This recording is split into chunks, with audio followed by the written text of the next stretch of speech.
Good morning, students. So, we will start with a new chapter, chapter number 10, that is Environment and Sustainable Development. So, let's start with the concept of environment. Environment एक ऐसी term है जो आपने अभी तक बहुत बार सुन रखी है, आप बोलते भी हैं रेपिटेडली. तो इस चैप्टर में हमने इन्वायरमेंट के बारे में बहुत डिटेल में स्टडी करना है. उससे पहले हमें थोड़ा सा एक बार मीनिंग रिकॉल करना है. जो आप अभी तक इन्वायरमेंट के बारे में जो आपको पता है उसको रिकॉल करते हैं. So basically environment refers to all those conditions which influence human life.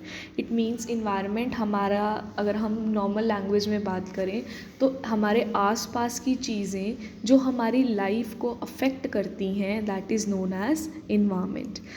It is a sum total of surroundings and totality of resources that affect our existence. यही मैंने आपको बताया कि जो हमारे आसपास की चीज़ें हैं, जो हमारे आसपास के रिसोर्सेज हैं, जैसे लैंड, वाटर, एयर, ये सब क्या है?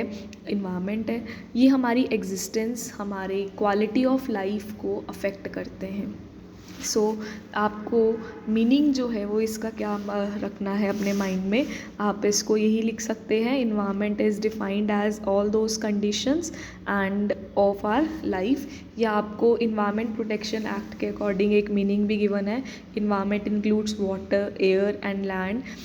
वाटर, एयर और लैंड और उनका जो आपस में रिलेशनशिप है, वाटर, एयर और लैंड का ह्यूमन बीइंग के साथ रिलेशनशिप, या वाटर, एयर और लैंड का प्लांट्स के साथ रिलेशनशिप, ठीक है, प्रॉपर्टी के साथ relationship, that is known as environment.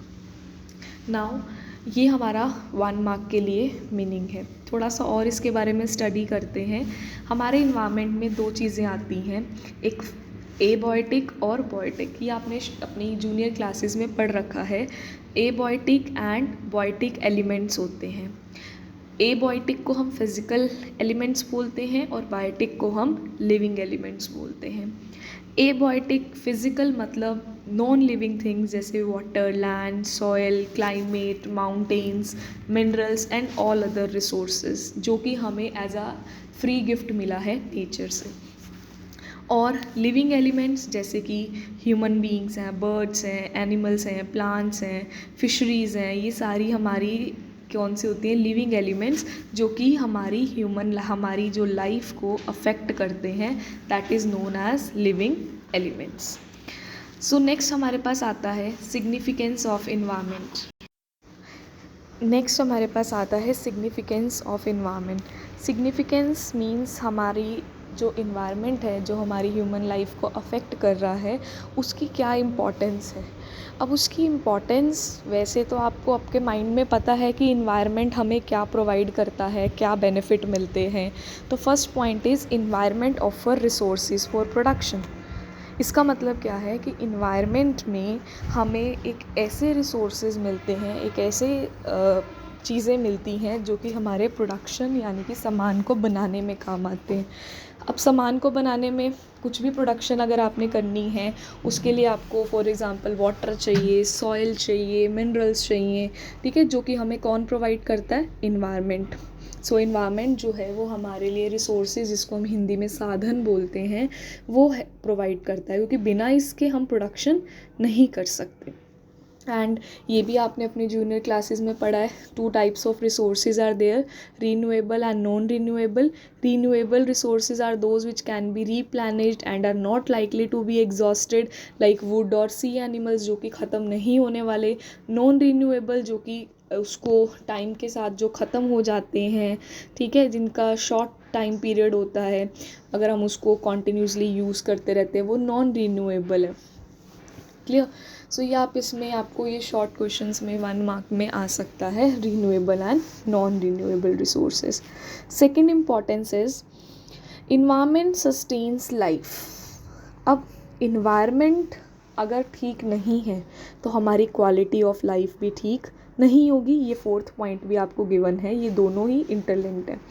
तो इन्वायरमेंट के बिना लाइफ पॉसिबल नहीं है. जैसे कि सन, वाटर, एयर, ये तो कॉमन सी बात है, इनके बिना लाइफ पॉसिबल है ही नहीं. सो इन्वायरमेंट जो है वो हमें लाइफ देता है. Third point is environment assimilates waste.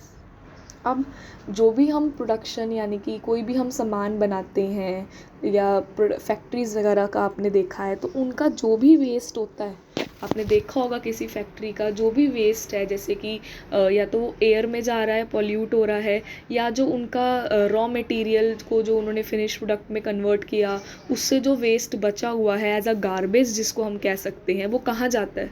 ऐसे ही फेंक देते हैं ना। कहाँ फेंकते हैं? वो किसी भी एक ऐसे लैंड में रख देते हैं, जो बेकार सा उनका लैंड पड़ा है, खाली लैंड पड़ा है, वहाँ फेंक देते हैं। तो वो लैंड किसका पार्ट है? इन्वायरमेंट का।